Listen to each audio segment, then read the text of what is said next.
بسم الله الرحمن الرحیم. قدرمن لیدونکو او اوریدونکو او ګرانو هیوادوالو سلامونه او احترامات مې ومنئ. نن 5 د جنوري کال 2024 چې د دوشنبه ورځ سره سمون خوري یو ځل بیا اساسي په خدمت کې حاضر یم. دا د نن ورځې د برنامې دویمه حصہ ده. په اوله حصہ کې تاسو ما په وینزویلا باندې تبصره وکړله، همدارنګه د خیبر پښتونخوا د تیر ورځې جهادي راپور مې وړاندې او همدارنګه یو 15 شپږ پښتنو ته مې ځواب ورکړ، ځکه چې پښتنې زیاتې دي نو دلته د متباقي پښتنو ته په دې دویم برخه کې ځواب ورکو او تبصرې به په باندې خپل ولرو. راځم تاسو پښتنو ته. ضیا محمد ورور وایي چې د ټرمپ د ګواښ ډیپلوماسي سرچپه تعبیر شي، یعنی تعبیر کېدی شي، یعنی د دې مطلب د ایران ته چې د کوم ګواښ کړی دی دا یو سرچپت ډیپلوماسي ده. یعنی دی دغه کړی دی چې ټرمپ ایران ته ویلي دی چې تا په مظاهره چانو باندې لاریونونو باندې برید وکړه، زه په تا برید کوم. معنی وی د معنا دا ده چې د خپل خلکو په مقابل کې نظام ودري، ځکه چې د نظام دا فکر کوي چې خاطر خو د امریکایانو په دغه د امریکایي دی ملاتړ کوي، نو دی به د هغې د غندلو او د وهلو لپاره وشي، دی به خپل په خلکو باندې حمله وکړي او ایران به چې کله دی خپل خلک وټکي نو خلک به د دوی نه نورم فاصله پیدا کړي او دلته به یو حرج مرج پیدا شي. دا د دې ورور نظر دی او دا په دې فکر کوي چې دا په دې رقم سره د کړکېچ چې دی د امریکا لویول غواړي، په ظاهره باندې د ملت د ایران دفاع کوي، اما په باطن کې اصل کې حکومت پیاسي چې خلک ورته پیوهي. نو دا کېدای شي دوغله لوبه ده، دنیا کې هر رقم کېږي او دا ستاسو نظر دی. ما ستاسو نظر دلته شریک او تاسو ویلي دي چې دغه لوبې نه امریکا غواړي ګټه واخلي، کېدای شي د دې نه ګټه واخلي، مګر د ایران خلک چې دي تعلیم یافته فرهنګي خلک دي، پوه خلک دي، ممکنه ده چې په ډیرو مسله تیر ځل چې امریکا او اسرائیل حمله وکړله باوجود د ټول اختلاف چې خپل د حکومت سره درلوده د حکومت سره ودرېدل، نو ممکنه ده چې دغه اوس خپل غوښتنې کوي، خو که چېرته خطر مخ شي شاید همکاري ونه کړي. عبدالکبیر ورور ګلچ اکس په نامه دوه پوښتنې کړي دي او همدغه پوښتنه سمیع الله صالح ورور هم کړې ده او همدغه پوښتنه خالد بهیر ورور هم کړی ده. پوښتنه دا ده چې دې پښتنو کې وجه مشترک ده، که چیرې ایران په اسرائیل حمله وکړي ایران کې به تظاهرات او امن رانشي، که تظاهرات کنټرول کړي نو کنټرول نشي څه به وشي. نو د دې ورور یو پوښتنه دا ده، دا بله مشترکه پوښتنه د دوی دا ده که امریکا او اسرائیل پر ایران حمله وکړي نو افغانستان سره امریکا نه ودرېږي او پاکستان قوي کیږي او افغانستان ته خطر جوړیږي، ولی ایران حمله سره افغانستان اړیکې ضعیفه کیږي او پاکستان قوي کیږي. او همدا پوښتنه خالد بهیر هم کړې ده چې پاکستان په څه وجه قوي کیږي چې امریکا په ایران حمله وکړي، او همدا پوښتنه سمیع الله صالح هم کړې ده. نو د عبدالکبیر ورور، سمیع الله صالح ورور او همدارنګه د خالد بهیر ورور دغه د چون درې وړه پوښتنې یکسان دي، دته زه دا ځواب ورکوم. اول راځم دې ته که چیرې ایران په اسرائیلو حمله وکړي ایران کې به تظاهرات او په امن باندې بدل شي او دا دغه به حساب ناامني به لرې شي، که آیا تظاهرات به کنټرول شي دی وي. زه فکر کوم چې نه، دا داسې مثال لري چې که یو نفر تی د ګریوان نیولې او ته تا باندې وار کوي او ته په دغه وخت کې یو کاڼی راوخلي یو بل نفر په کاڼي ولې، نو تا یو دښمن په عوض ځان ته دوه دښمنه جوړ کړل، نو ته په دې وخت کې به ځان ته دښمن نه جوړی، هغه یو سره چې په لاس په ګریوان کې دی هماغې سره به ته دا کوې. اوس فعلا د ده ته خپل خلک راپارېدلي دي، حرج مرج دی، دښمن دننه د اسرائیلو لاس دی دننه.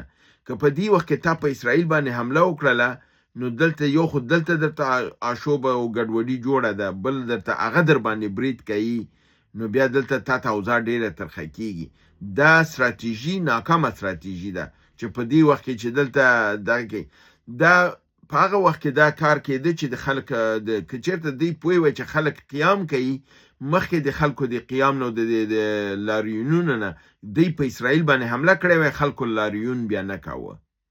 لکه امریکا هم اکثرا همداسې کوي چې کله دننه مملکت کې حالت خرابېږي په یو بیروني مملکت باندې حمله کوي. چې حمله یې وکړه له امریکا خلک غلي کینی وي اوس بیرون ملک کې موږ په جنګ کې اسو، خیر ده اوس به موږ په دې حکومت پسې نه راپاسېږو. دا امریکایان اکثرا دا کار کوي چې کله مملکت کې پیږي چې اقتصادي وضع خرابه شوې ده، خلک راپاسېږي دغه کېږي، دوی بیا په یو ضعیفه مملکت باندې برید کوي. لکه تاسو وکتل په لسګونو ملکونو باندې بریدونه وکړل، دا رقم ته کوي. نو په دې اساس باندې که چېرته دلته دا اوس ګډوډي ده، که مخکې حمله کړې وای ممکن ملت بیرته د دوی سره ودرېدلی و. چون اوس ملت راوچت شوی دی او حالات خراب دي، پرتشنجې دي، هلته بمونه معلوځي، اور هم لګول کېږي، چورو چپول هم لګیا دی شروع شوی دی. نو ګډوډي ډېره زیاته نظام غواړي دا کنټرول کړي. نظام په دې وخت کې چې دا کنټرولول غواړي نو نشي کولی چې په اسرائیل باندې برید وکړي او دا برید د دوی په ضرر تمامیږي.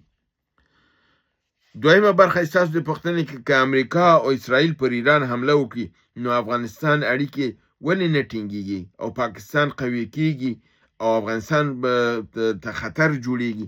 د دې میکانیزم دا دی چې ولې که چېرته په ایران باندې حمله ونشي افغانستان قوي کېږي، پاکستان ضعیفه کېږي، او که چېرته په ایران باندې حمله وشول افغانستان ضعیفه کېږي، پاکستان قوي کېږي. هغې مطلب دا دی چې کله امریکا په ایران باندې حمله کوي، امریکا پاکستان ته ضرورت پیدا کوي. د هغې ضرورت لپاره د پاکستان تر شا ودرېږي، پاکستان ته پیسې هم ورکوي، اسلحه هم ورکوي، کومک ورسره کوي، پاکستان قوي کېږي. نو هغې وخت کې هغه که د افغانستان سره هره لوبه کوي بیا امریکا پې سترګې پټوي لپاره دې چې په ایران کې پاکستان ته ضرورت لري او پاکستان هر مرداره لوبه کې مرسته کوي، د ایران په وهلو کې د امریکې سره مرسته کوي. نو په دې اساس باندې کله چې په ایران باندې حمله وشي پاکستان هلته د امریکې سره مرسته کوي. امریکا چې ده په هغه وخت کې د پاکستان هر ناببره خبره مني، ناسمه خبره مني او بل پیسې هم ورته ورکوي. نو د پاکستان قوي کېږي، افغانستان تضعیفه کېږي په دې چې د پاکستان د فشار لاندې هم راځي او هغه به راځي حمله به کوي، ګواښ به کوي، نظام به درته ګډوډول کوي او ته آواز به دې هم څوک نه اوري او تا باندې به دا تهمت هم وي چې ته ترهګرې او ترهګري به کوې. نو افغانستان ضعیفه کېږي، پاکستان قوي کېږي. او که ایران باندې برید ونه شي نو افغانستان چون د پاکستان خبره څوک نه مني، هغې ته ضرورت نشته د امریکې، نو افغانستان خپل موقف قوي کوي، پاکستان تضعیفه کېږي. دغه د استراتیژي او دا هغه نازک ټکی دی. شینیکنه ورور وی چې پاکستان څومره مظاهرین ووژل بیا هغې ته خو اختار چا ورنکه او بیا د همدا کار چې فرضاً په ایران کې وشو د ایران کې دوی ورته اختار ورکه.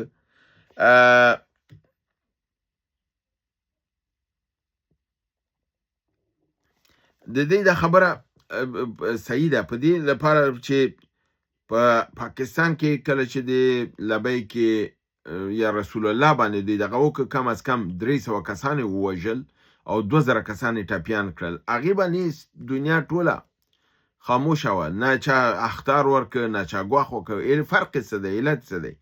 دوه علته لري. یو دا دی چې پاکستان د دې لاسپوڅی دی، دوی ورته ضرورت لري د ده لپاره په دې مسایلو باندې سترګې پټوي. بل دا دی چې پاکستان ورته وایي دا ترهګر و، ما ترهګر وژلي دي. نو هغه ورته وایي چې ترهګر وژنې، هغه په دې پوهېږي دا مسلمانان وژل کېږي، نو هغه وایي بالکل یې وژنه، ترهګرو په نامه یې وژنه. دا هغه فرق دی. او ایران لپاره د دې دپاره ورته اوس وایي چې که تا برید وکړه زه په تا راځم، دا د انساني همدردي او خواخوږۍ نه دی، دا بهانه ده لپاره دی چې څنګه پر ایران باندې راننوځي او په ایران باندې برید وکړي. د ده لپاره دا بهانه کوي. محمد رفیع الله غزنوي وایي چې ټرمپ په کرسمس کې ویلو چې خپل آخري کرسمس نه خوند واخلئ. دا په څه معنا ده؟ نوی کال د جنګونو کال دی او یا کوم بل داسې پیام ورکوي؟ وروره ما دا پیام خپله نه دی اورېدلی. زه فکر نه کوم چې ټرمپ به دا خبره کړي چې خپل آخري کرسمس، دا خبره به نه کړي. ممکن هغه تاسو جمله سمه نه اورېدلې کې، ممکن دی کې کوم بل دغه که زه دا کلیپ ما اورېدلی وی نو ما به تاسو ته ښه مثبت ځواب درکړی وی. لپاره دی چې چون دا کلیپ ما نه دی اورېدلی، دا خبره ما نه ده اورېدلې او زه په دې متیقن نه یم چې ډونالډ ټرمپ به دا ویلي چې خپل آخري کرسمس نه مزه واخلئ. که داسې خبره یې کړې وه خو بیا ټول دنیا کې به غوغا وه چې ټرمپ دا خبره ولې وکړه چې دا آخري کرسمس دی، یعنې دا دنیا تباه کوي. نو که چېرته داسې خبره یې کړې خو ښکاره خبره ده دا دنیا د جنګ او د تباهي په معنا ده او د همدا پیغام رسوي چې دلته به تباهي راځي. مګر همداسې کوم خبره خو په میډیا کې ما نه ده لیدلې، نه مې ده اورېدلې. که تاسو سره داسې کوم کلیپ ای او لینک ای په همدغه کومنټس ځای کې دا لینک یې راته واچوئ، زه به یې وګورم، بیا کیدای شي بېرته پرې باندې خپله تبصره ولرو. افغان خالد ورور وایي که چیرې پاکستان سقوط شي زیاته اسلحه او مهمات دا چانس شته چې افغانستان لاسته راشي. وروره پاکستان چې سقوط کوي ښکاره خبره ده چې خیبر پښتونخوا او بلوچستان کې کوم اسلحه ده هغه به دلته د همغه حکومت چې تازه بیا جوړیږي افغانستان سره هغې سره پاتې کیږي. که موضوع د اتومي قوت نه وي، اتومي اسلحې نه وي او میزایلونه نه وي، کله چې دنیا په دې پوه شي چې پاکستان سقوط کوي نو لوی قوتونه به راځي پاکستان ته، میزایل او اتومو دا به خپل کنټرول کې اخلي. هغه اسلامي نړۍ ته موږ او تاسو ته څوک نه پرېږدي. نو د ده لپاره چې کله افغان دا سقوط کوي، سقوط نه مخکې به اتم او میزایل به یې ترېنه لرې کړي. توفانچه او کلشینکوف او راکټ چې پاتې کېږي هغه هسې پرېمانه دي، هغه تا ته پرېږدي، هغه تا نه اخلي. قدرت الله معروف ورور وایي که اسلامي امارت د مسلکي خلکو نه مشاورین په دولتي سطح باندې کار واخلي دا به اسلامي امارت خارجه پالیسي ته ډېر اهم او مثبت تمام شي. تیر اسلامي دور کې خلافتونو کې له پوهو خلکو نه مشورې اخیستل کېدې ځکه نظام به ډېر دوام کوه. دا خبره اسلامي امارت ته بار بار شوې ده چې خلک مسلکي بایدي، تنها په ملایانو باندې کار نه کېږي، نظام کې به در نه ورډولي او مسلکي او که چېرته پوه خلک دا د دوی په ګټه ده، خو دا د هغې خپل کار دی غوږ نه نیسي.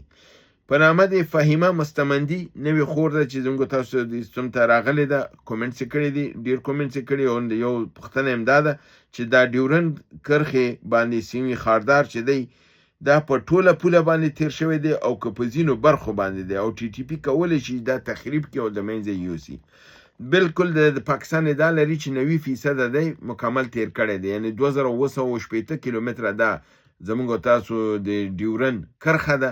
دغه د ډیورند کرښه باندې دغه جال تیر کړی دی او د کوم ځایونو کې چې د مجاهدین یا دغه د سرحد نه تیریږي راتیریږي هغه ځایونو کې دا جالونه دی وهلي دي، شکلولي دي، خو دغه ټول مجبور دي چې دا باید د دوی په ترتیب سره دا جال ټول کړي او د منځه یوسي چې دغه دې باندې د امریکا ډېره پیسه پاکستان وهلې ده او مصرف کړې ده. اجمل صافی ورور وایي چې آیا امریکا به په ایران حمله وکړي او ارزښت د پیسو به کم شي؟ دغه چې پیسو ارزښت به کم شي، د چا پیسو ارزښت؟ د ایران یا د امریکې؟ دا واضح تاسو پوښتنه نه ده کړې. آیا امریکا به په ایران حمله وکړي؟ بالکل احتمال شته دی چې حمله به وکړي. محمد غوث ورور او عبدالولي هوبر یو سان پوښتنه کړې ده، دواړو ته یو ځای ځواب ورکوم. روس او ایران د وینزویلا سره هیڅ همکاري ونه کړله. فکر کوي چې روس ضعیفه شوی دی. د دې عامل دا دی چې روس په یوکراین کې په جنگ کې دی، د سوریې موضوع و او په افغانستان کې د خوانه د منځنۍ اسیا ته د داعش د خطر له وجې نه هم د هغې جنگ ته لاړ نه ړل، لپاره دی چې که هلته دا کېده بیا د مشکلاتو ته جوړېدل، ځکه جنگ ته چې ته ځي میزایلونه او راکټونه تیاري، فلحال روسیه خپله تیارو او راکټونو ته ضرورت لري، لپاره دی چې په زرهاو ټانکونه هم د منځه تلي په یوکراین کې، په سلهاو تیارې د منځه تلي دي، په زرهاو راکټونه د منځه تلي، کافي راکټ او میزایلو دې ته ضرورت لري. په وینزویلا کې جنگ ته تلل دغه ټول لوازمو ته ضرورت و چې کله دا هلته یې ورکول دلته بیا دا مملکت خپل تباه کېده، ځکه چې هلته جنگ کې نښته وی ضعیفه کېده، دلته پې باندې امریکې دوی برید کوو، نو د لپاره دوی لاړ نه ړل. او ایران خپله چون د اسرائیل او دوی سره په جنگ کې د خپل اسلحه راټولوي، ځان قوي کوي، نو په دې وخت کې د وینزویلا سره مرسته نشو کولی. احمد مندوزی وایي چې د روسیې نه ایران ته جټ لیږل شوي دي، آیا دا د لاریونونو لپاره لیږل شوي دي او که اسرائیل او ایران د جنگ لپاره؟ وروره د لاریونونو لپاره څوک چاته جیټونه نه لیږي، د لاریونونو لپاره جیټ نه دي په کار، بمبارد خو پې نه کوي که نه، نو او بل دا دی چې د ایران دونه تیاری اوس لري چې که ضرورت یې خپل د امنیت د مملکت لپاره کیږي. دا چې کوم جیټونه لیږل شوي دي د هغه جیټونه دي چې د روسیې سره د امریکا ایران سره قرارداد او چې 2 آماده کیږي هغه ورته لیږي چې تر څو هغه 50 دانې چې آرډر کړي دي هغه مکمل لاسته ورشي.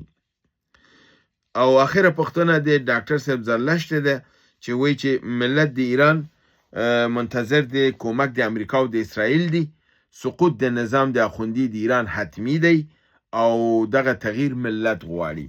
زه د شخصي نظر دی، زه ورته احترام لرم د نظر ته، خو زه په دې هکله دا وایم چې ملت د ایران که تغییر غواړي او که ملت د افغانستان تغییر غواړي، تغییر باید خپل ملت خپل د نن خپل نظامونه کې راولي، د پردیو په کومک باید رانه ولي، پردیو ته باید انتظار ونه باسي. دا چې تاسو وایي چې د ایران د امریکا او د اسرائیل کومک ته په تمه ده، امریکا او اسرائیل هیڅکله تاته ایران ته خیر نه راوړي.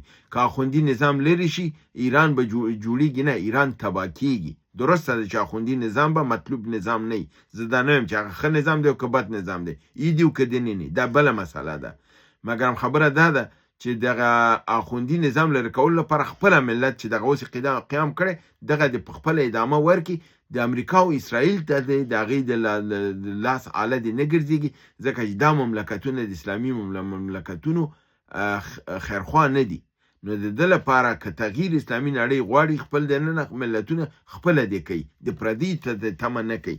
د ایران او په مسله کې هم که چېرته دا خلک په تمه د امریکا او د اسرائیلي، بیا دا دی جنایت کوي د خپل خاورې سره، دا یو خیانت دی د خپل خاورې سره چې ته پردي ته وایې راشه ماته نظام چاپه کړه.